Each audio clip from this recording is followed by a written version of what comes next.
kwigisha iki wowe uteze amatwi ubu butumwa?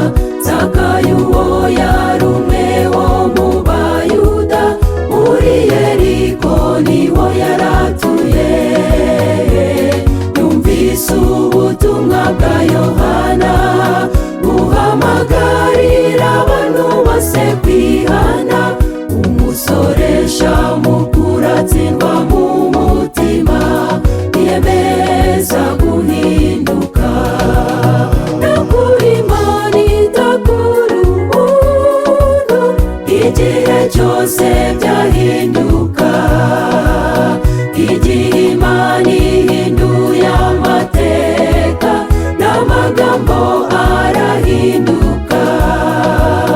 Iryo jwi ntiriguca intege mu mutima, rikubwira ko bidashoboka, nyamara Yesu arahari, muri we uzatsinda.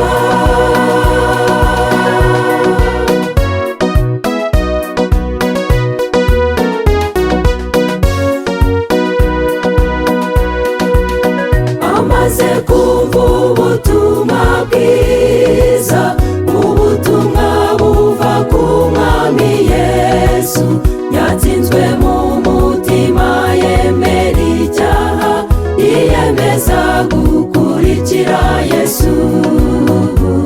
Nubwo yari ruharwa mu bantu, ntiyitaye ku cyubahiro yari afite. Zakayo yakira impano yatanzwe n'ijuru, agakiza gatahiwe. Nakuri Imana itakura ubuntu, igihe cyose byahinduka.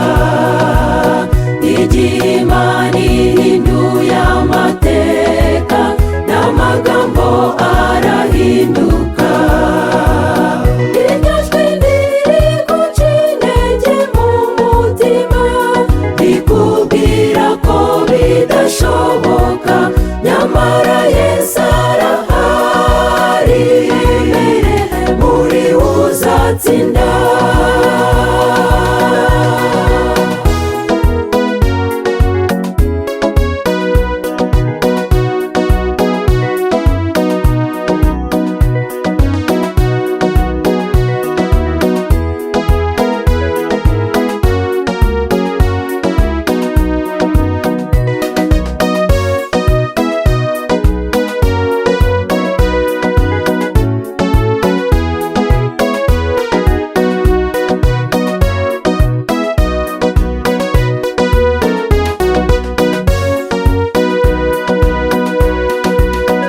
Uko waba uremerewe kose, uko waba uri ruvumwa mu bantu, ibuka ko Umukiza ari hafi yawe, kandi yiteguye kukuruhura.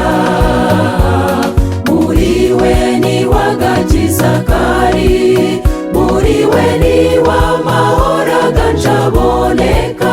Tumwemerere atahe mu mitima yacu, niwe soko y'ibyishimo.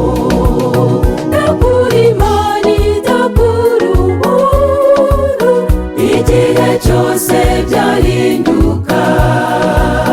Igihe Imana ihinduye amateka, n'amagambo arahinduka.